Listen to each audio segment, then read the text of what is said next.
ce matin, c'est de traiter en une petite heure la question du RGPD. Donc, je pense que tout le monde a entendu parler du sujet. Alors, je vous ai mis, je sais que la pression, on a l'impression d'un point de vue extérieur que la pression monte sur le sujet. Et pour preuve, je vous ai mis l'évolution des requêtes Google sur sur ce mot, sur le RGPD. On voit que depuis quelques semaines, ça monte en flèche. Donc, tout le monde s'inquiète, tout le monde s'intéresse à ce sujet-là. L'objectif ce matin, donc j'ai 4 temps forts. Le premier, l'objectif, c'est de vous représenter de manière synthétique qu'est-ce que le RGPD, les changements clés que ça implique, et notamment quand je parle de changements clés, c'est bien évidemment en faisant un focus sur le RP, le système d'information en tant que vous, client. On traitera ensuite les impacts sur le RP. Concrètement, est-ce que le RGPD a ou pas des impacts sur le RP? Et ensuite, j'ai prévu un temps pour les questions-réponses, donc des questions ou des réponses que je prenais de manière groupée ou d'autres de manière plus individuelle.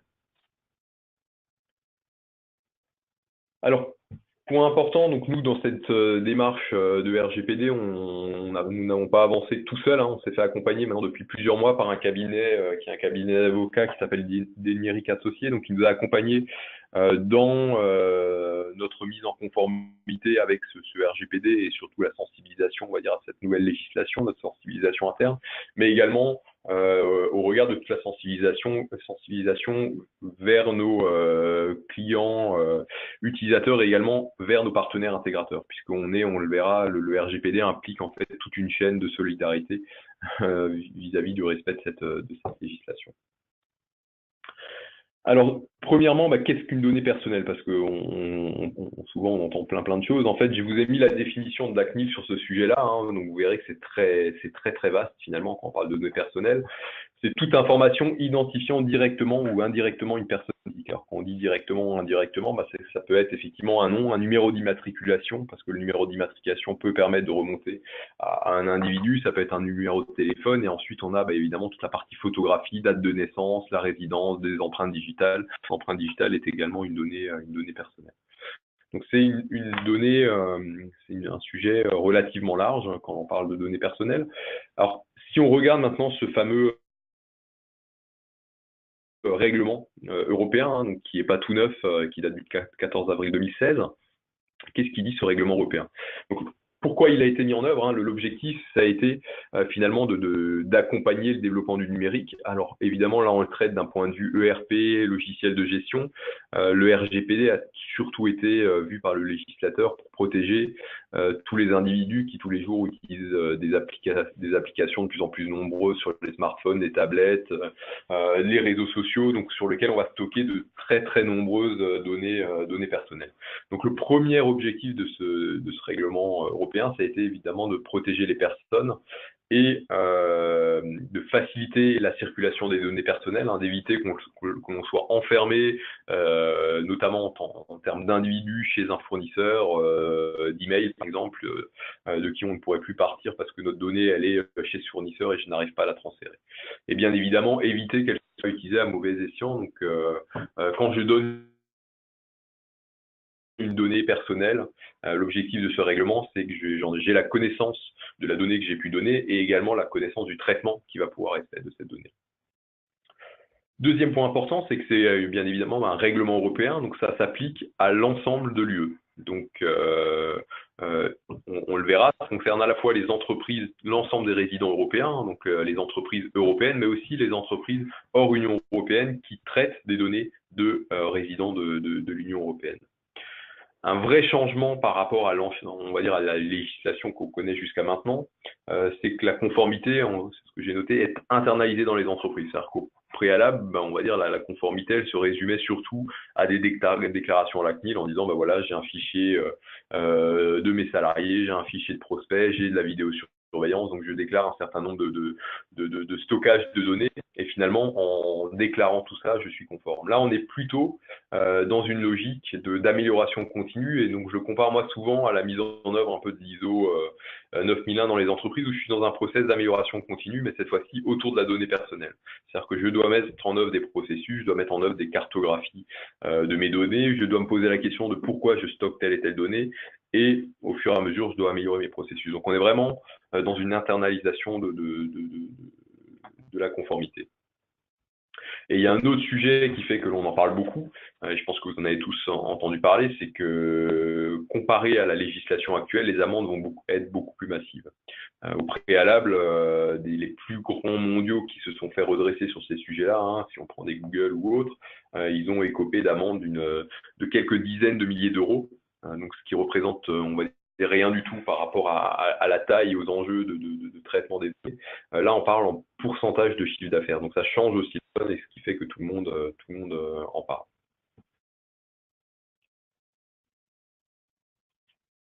Donc sur le RGPD pour qui? Donc comme je le disais tout à l'heure, hein, il s'applique à à tous les résidents de l'Union européenne. Donc là, il y a deux petits mots-clés, hein. RDT, c'est responsable des traitements. Donc ça, c'est important de souligner qu'il y a une solidarité dans la chaîne. Donc il y a le responsable des traitements, bah, par exemple, c'est vous en tant qu'entreprise qui traitez des données personnelles que vous avez dans votre système d'information. Dans ce cas-là, vous êtes responsable du traitement. Et ensuite, sous-traitants, bah, les sous-traitants, ça va être toute la chaîne finalement qui intervient dans le traitement de ces données. Ça peut être bah, nous, en tant qu'éditeur de l'ERP dans lequel on va stocker des données. Ça peut être l'hébergeur, qui peut aussi être nous si on vous êtes en mode SaaS, ou un autre hébergeur qui, lui, va stocker des données sur un cloud. Ça peut être des applicatifs autres que vous avez en SaaS que vous utilisez avec de la donnée personnelle. Donc il y a vraiment une solidarité, donc on distingue vraiment, et la législation distingue vraiment d'un côté les responsables de traitement et les sous-traitants. Donc ça, c'est important. Et donc, comme je le disais, c'est l'ensemble des résidents européens qui sont concernés, indépendamment du lieu d'établissement, soit du responsable du traitement, soit du sous-traitant. Et donc, je pense que vous avez dû, à titre sans doute personnel, recevoir quelques emails de réseaux sociaux, de Google ou autres, ces dernières semaines, vous demandant de revalider des conditions générales. Et donc, ben, concrètement, hein, ces réseaux sociaux qui sont généralement établis aux États-Unis se mettent en conformité avec le RGPD pour vous redemander de valider leurs conditions générales dans lesquelles ils vont mettre en avant de manière très très précise l'objectif de collecte des données personnelles et la destination des traitements. Donc c'est pour ça que ces réseaux sociaux s'y intéressent fortement. Alors bien évidemment, la date de mise en application approche, hein, puisque le règlement européen entrera en vigueur le 25 mai, donc dans quelques semaines. Alors, ce qu'il faut savoir des échanges que nous, on a pu avoir, c'est qu'on va pas avoir une mise en œuvre qui va être du jour au lendemain avec des contrôles le 25 mai pour savoir si vous respectez à la moindre virgule le règlement européen. On est vraiment dans un process d'amélioration autour de tout ça. Et la CNIL, donc, qui sera chargée des contrôles en France, il va les intéresser, c'est est-ce que vous avez mis en œuvre une démarche autour du RGPD? Est-ce que vous avez cartographié un certain nombre de processus? Donc, on va voir tout à l'heure les impacts que ça peut avoir. Et finalement, c'est ça qui est important, c'est de se mettre dans cette démarche. Alors, les changements clés, donc je vais passer un peu de temps là-dessus en faisant aussi un focus par rapport au système d'information.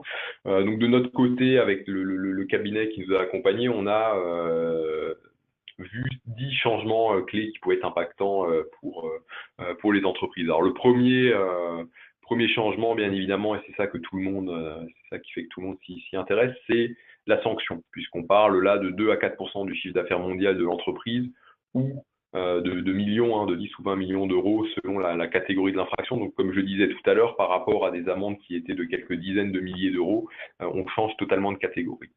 Maintenant, je pense qu'il faut aussi le voir autrement.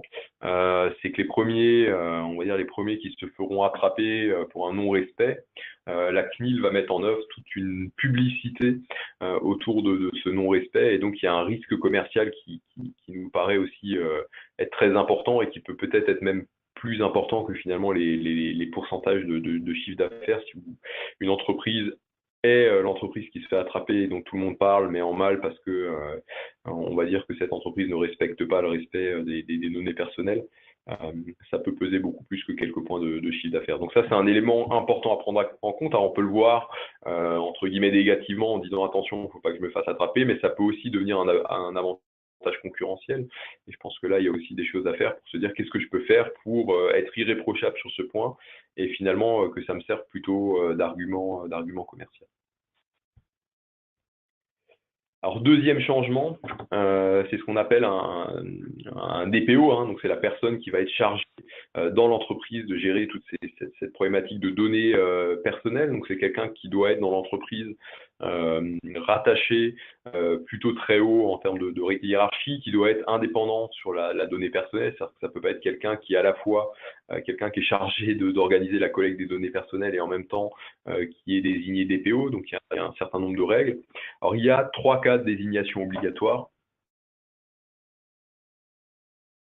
Donc, les organismes publics, alors c'est des extraits du texte législatif, des organismes dont les activités de base impliquent un suivi régulier et systématique des personnes à grande échelle, et des organismes dont les activités de base impliquent un traitement de données sensibles. Donc, quand on parle de données sensibles, c'est par exemple les données de santé à grande échelle. Donc, on va dire que chacun doit être juge en se disant est-ce que moi je vais être concerné par une de ces 3 catégories, hein. Alors je pense que vous autour de cette conférence vous pouvez plutôt être dans les deux dernières, hein. Donc des organismes où vous avez un traitement à grande échelle, quelqu'un qui collecterait qui travaillerait par exemple en B2C et qui aurait énormément de données de particuliers dans son système d'information. Ça peut être des entreprises qui travaillent pour le compte de la santé et qui pourraient avoir des données personnelles. Et donc là, vous pouvez être concerné par la nomination d'un DPO. Le DPO peut aussi avoir un avantage selon les conseils que l'on a pu avoir sur ce sujet, notamment lors d'un contrôle de la CNIL. C'est beaucoup plus facile quand quelqu'un arrive de la CNIL de dire bah, écoutez, on a telle et telle personne dans l'entreprise qui est chargée de ce sujet-là, je vous le présente et vous allez pouvoir passer la journée avec. Généralement, ça met la CNIL plutôt à l'aise. Donc ça peut aussi être un argument lors des contrôles et un argument vis-à-vis de vos clients qui peuvent avoir un certain nombre de questions sur ce sujet-là. Donc pour Divalto, c'est moi qui endosse ce rôle. Donc nous avons fait le choix, on n'est pas concerné, on va dire, si on prend au sens strict, mais on peut être sous-traitant on va dire, des 2 dernières catégories. Donc on a fait le choix de nommer un DPO en interne chez Divalto. Donc troisième sujet, hein, c'est ce dont j'ai déjà un tout petit peu parlé tout à l'heure, c'est la responsabilité conjointe. C'est-à-dire que l'obligation sur les sous-traitants, donc ça c'est un point important. Il y a un problème de diaporama. C'est que là, cette nouvelle législation implique toute la chaîne. Donc, quand je dis toute la chaîne, c'est que lorsque, à un moment donné, il y a un préjudice qui va être subi, les différents organismes chargés du contrôle vont pouvoir aller chercher la responsabilité chez les responsables du traitement et ou chez les différents sous-traitants. Et donc c'est aussi pour ça que finalement nous, en tant que rôle de sous-traitant, on vous parle de ce sujet-là, on s'intéresse de près à ce sujet-là, puisqu'il y a une responsabilité solidaire, c'est-à-dire que si vous demain vous êtes non conforme sur le traitement des données personnelles que vous stockez dans notre ERP, si on vous a pas donné toutes les bonnes préconisations et si on vous a pas sensibilisé sur ce sujet-là, on peut être totalement solidaire du traitement que vous faites. Donc ça, c'est important et je pense que de votre côté, c'est important aussi d'identifier les différents sous-traitants finalement que vous utilisez dans le traitement des données pour affirmer que ces sous-traitants-là, avec eux, sont bien au fait de cette nouvelle législation et sont bien conformes avec cette nouvelle législation. En sachant que sur ce sujet-là, il y a également du contractuel, hein, c'est-à-dire que si vous opérez avec des données qui vont sortir de l'UE, avec des sous-traitants, etc., vous avez du juridique également à traiter là-dessus pour vous mettre en conformité. Ensuite, principe de responsabilité, hein, la accountability. Donc c'est ce que je disais, moi je le présente de manière plus simple en disant c'est très proche d'une logique d'amélioration continue, puisque les entreprises doivent mettre en œuvre des mécanismes et des procédures internes pour démontrer le respect des règles hein, vis-à-vis de la protection des données.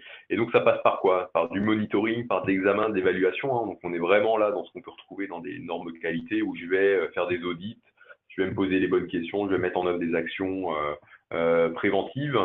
je dois, et ça c'est un des objectifs importants, minimiser le traitement et la collecte des données. C'est-à-dire qu'à chaque fois que je collecte une donnée ou que je mets en œuvre un traitement, je dois me poser la question, est-ce que ce traitement et cette collecte est bien légitime? Est-ce que ça me sert à quelque chose dans le cœur de mon activité?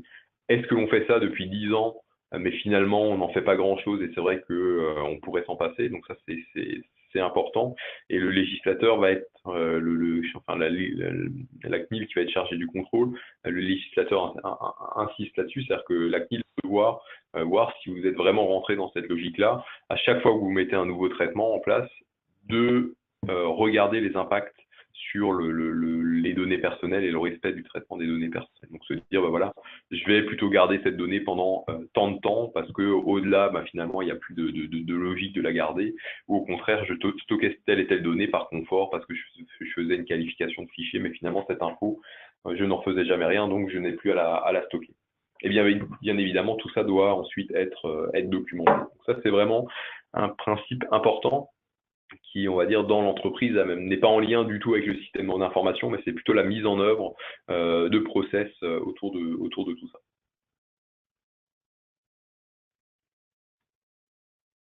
Ensuite, les impacts, hein, ça reboucle avec ça, c'est-à-dire qu'à je dois mettre en place des études d'impact sur la vie privée. Donc, c'est-à-dire dès que je vais traiter de la donnée avec un impact sur la vie privée, avec alors, ce que le législateur appelle de la donnée risquée, de la donnée à grande échelle, je dois me poser, faire une étude en disant quels sont les impacts, quels sont les risques. Et ça, ce qui est important aussi à souligner, c'est que c'est pas uniquement pour les nouveaux traitements que vous allez mettre en œuvre, cela concerne également les traitements existants que vous avez dans votre système, dans votre système. Ensuite, le consentement et transparence. Donc ça revient avec ce que je citais tout à l'heure, les emails que vous avez dû commencer à recevoir. Tous les traitements qu'on va faire de données personnelles dans l'entreprise, il faut être capable de prouver qu'on a bien eu le consentement de la personne pour effectuer ce traitement. Donc on insiste sur plusieurs choses, c'est que le consentement doit être libre et éclairé, et on doit donner les finalités déterminées. C'est-à-dire que je ne peux pas dire à un contact à un moment donné, accepter mes conditions générales de vente qui font 300 pages ou 50 pages, et là-dedans, quelque part, il est marqué ce que je vais faire de votre donnée personnelle. Ça doit vraiment être inscrit de manière très très visible. Et d'ailleurs, si vous regardez un peu les emails que vous avez pu recevoir, bah, vous verrez qu'il y a justement, généralement, c'est présenté en 4-5 points, les objectifs de la collecte des données, qu'est-ce qui est collecté et ce qui va en être fait. Donc la personne, elle doit être en capacité de retirer, hein, bien évidemment, son consentement. Et ce qui est aussi important, c'est-à-dire que vous ne pouvez pas modifier à un moment donné un objectif du traitement d'une donnée. C'est-à-dire qu'à un moment donné, si vous collectez une date d'anniversaire de telle et telle personne et que vous avez demandé son consentement pour lui envoyer une action lors de son anniversaire, vous ne pouvez pas 3 mois après finalement faire autre chose que le consentement que vous avez eu de cette date d'anniversaire. Ou alors vous devez demander à nouveau un consentement pour un autre traitement. Si par exemple vous voulez transmettre cette donnée, bah, si vous n'avez pas eu le droit de transmettre sa donnée, vous ne pourrez pas le faire. Donc là, bien évidemment, il y a une politique contractuelle et d'archivage de ce consentement qui est à mettre en œuvre dans l'entreprise pour tracer que telle et telle personne a bien validé qu'elle était en phase avec le traitement que j'avais en faire. Alors ensuite, il y a une partie qui concerne la partie, on parle de privacy by design et by default, c'est l'objectif, c'est d'avoir des systèmes d'information qui, dès l'origine, sont conçus, on va dire, dans une logique de respect de la sécurité. Donc ça, c'est un point important et qui concerne à la fois nous en tant qu'éditeurs, hein, donc ça c'est un sujet qu'on a pris depuis quelques années, on va dire, dans nos process, mais ça concerne également vous de votre côté avec votre intégrateur, avec la manière dont vous allez pouvoir déployer le RP, le paramétrer, sécuriser vos serveurs, etc.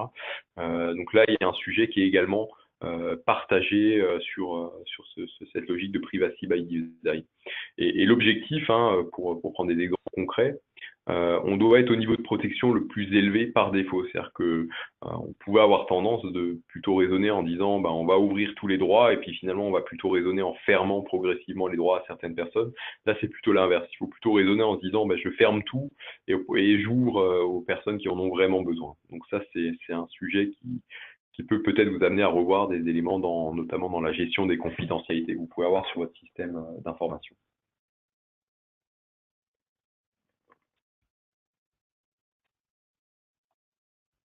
Ensuite, les failles de sécurité. Donc, il y a une obligation de notifier des failles de sécurité. Donc, ça concerne à la fois vous en tant que responsable du traitement. C'est-à-dire que si à un moment donné, vous avez une faille de sécurité sur votre système, vous devez avertir l'autorité de supervision, hein, donc sous 70 heures. L'objectif, c'est plutôt de le faire le plus tôt possible. Et donc, nous également, nous sommes, si nous avons, par exemple, demain, en tant qu'hébergeur de vos données, ou votre hébergeur, si vous êtes sur des licences hébergées, votre sous-traitant, s'il a une faille de sécurité, s'il y a une attaque qui a pu dérober de la donnée personnelle, il doit vous notifier. Et donc ça, c'est aussi inscrit dans ce nouveau règlement. Donc ça, c'est un sujet important. Et vous devez vous aussi de votre côté notifier les différentes personnes chez qui on a dérobé de la donnée personnelle. Donc, on a vu dans le passé que certains grands fournisseurs, par exemple de mails, ont annoncé avec plusieurs mois de retard ou plusieurs mois. On ne pouvait pas parler encore de retard à l'époque, mais en tout cas, plusieurs mois après, les failles de sécurité ont annoncé qu'ils s'étaient fait dérober des données. Avec cette nouvelle réglementation, normalement, ben, ça ne devrait plus être possible. En tout cas, si ces fournisseurs respectent, ils devraient le notifier dans les plus brefs délais.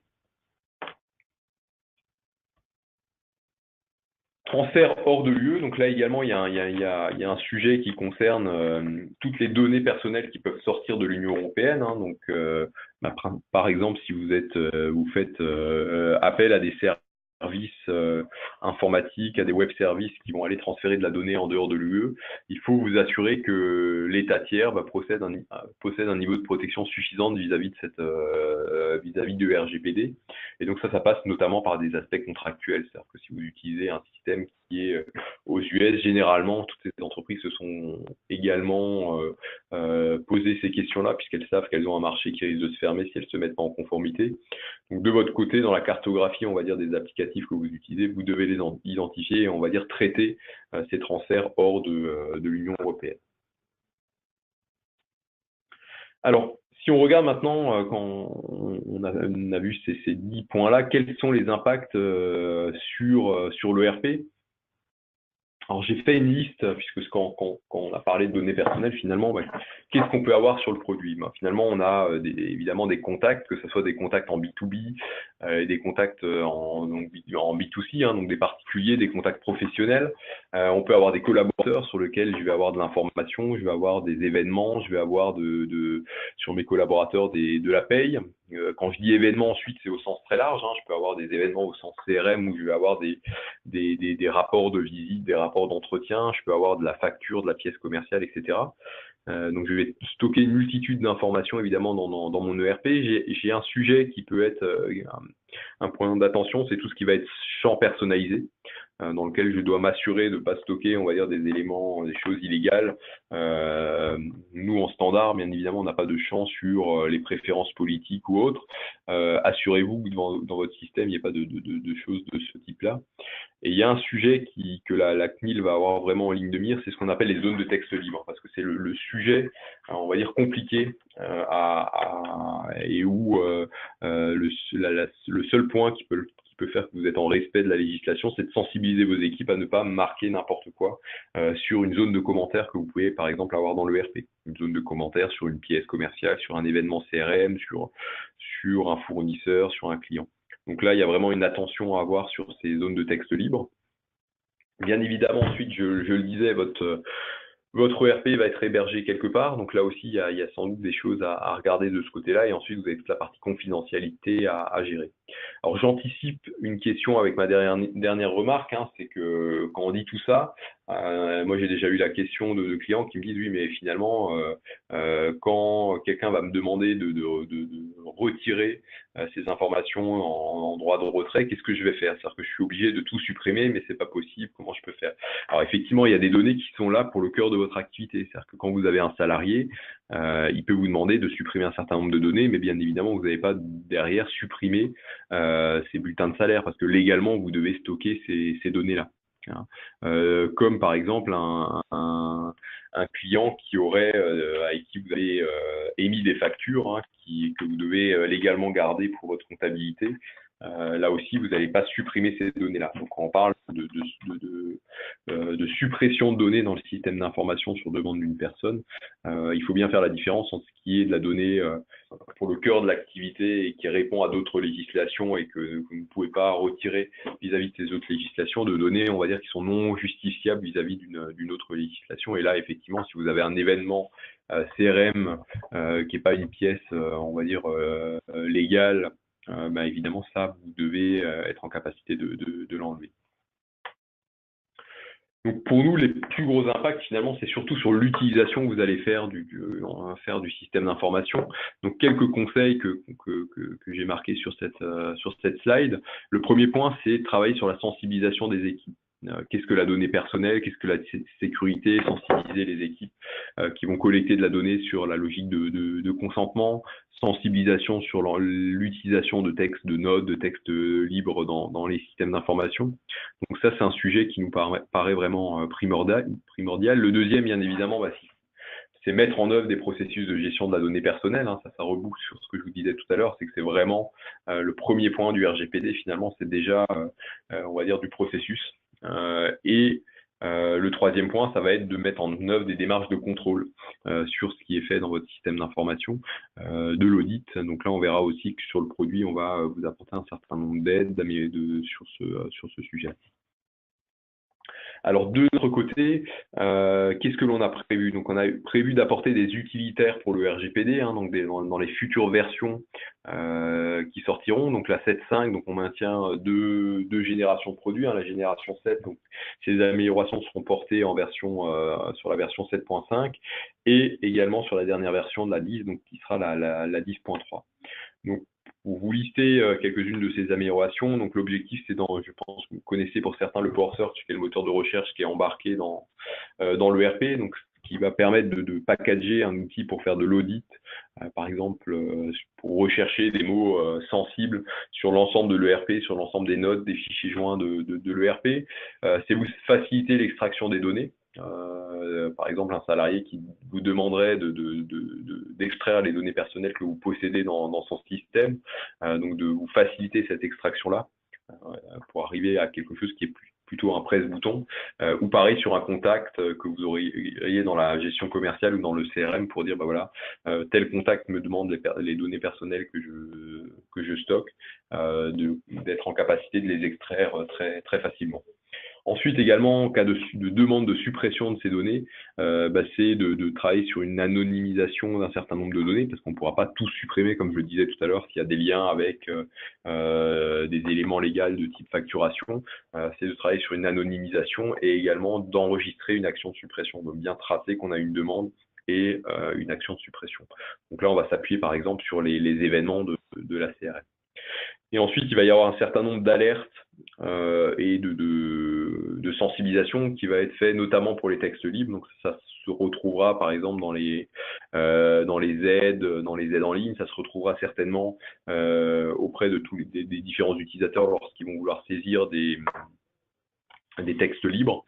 Donc vous avez un extrait un peu du type de texte que l'on va pouvoir mettre en œuvre dans l'ERP. Donc là aussi, c'est pour vous aider à sensibiliser les équipes sur l'utilisation des différents textes. Alors, je vous ai également mis un sujet qui me paraît utile, hein, si vous voulez passer le message auprès de vos équipes. Le conseil donc, qui nous a accompagnés s'appelle François-Pierre Lany. Il a fait différentes vidéos et vous les retrouvez assez facilement en tapant sur YouTube RGPD François-Pierre Lany. Donc il y a 3 épisodes où il explique qu'est-ce que le RGPD, quels sont les impacts, quels sont les points à mettre en œuvre. Donc ça dure même pas 5 minutes par vidéo. Donc je pense que ça c'est un sujet que vous pouvez faire suivre auprès de vos équipes qui sont amenés à être en contact avec la donnée personnelle pour leur donner une première couche de vernis sur cette réglementation-là. Autre point, hein, on aura l'occasion de reparler de ces sujets-là et de se rencontrer. Donc, je vous ai mis les dates du Divalto Tour. Je pense qu'un certain nombre d'entre vous ont déjà participé à ces événements. Donc, le Divalto Tour, l'objectif, c'est une rencontre qui est réservée à nos clients utilisateurs, où on va cette année vraiment être concentré sur le produit. Hein. Donc l'année dernière, on avait fait une session qui était orientée sur la transformation numérique. Donc cette année, on va vraiment être sur du produit, de la démo produit, avec différentes dates. Donc première semaine, on fera les étapes de Strasbourg, Paris, Lille. Donc 29, 30 et 31 mai. Ensuite, on enchaînera sur juin avec une étape pour nos clients suisses. Le 6, une étape pour nos clients à Sionzier, donc sur un focus métier pour le décolletage de la sous-traitance mécanique. Le 7, on sera à Lyon, et le 12 et 13, donc 12 Toulouse et le 13 à Nantes. Donc là, moi, je vous invite déjà à réserver votre agenda, puisqu'on traitera des nouveautés produits, notamment de la 10.3. On fera, on va dire, un peu un rollback pour vous montrer toutes les dernières évolutions. Donc, on vous enverra des invitations et un Save the Day d'ici peu, mais voilà, vous pouvez déjà noter ces dates. Alors, je vous invite également à me poser vos questions dès maintenant via le chat, via le panneau de questions-réponses. Et je vous ai mis mon mail en complément pour ceux qui souhaiteraient un échange, on va dire plutôt en one-to-one. Donc, jgrégoire@divalto.com.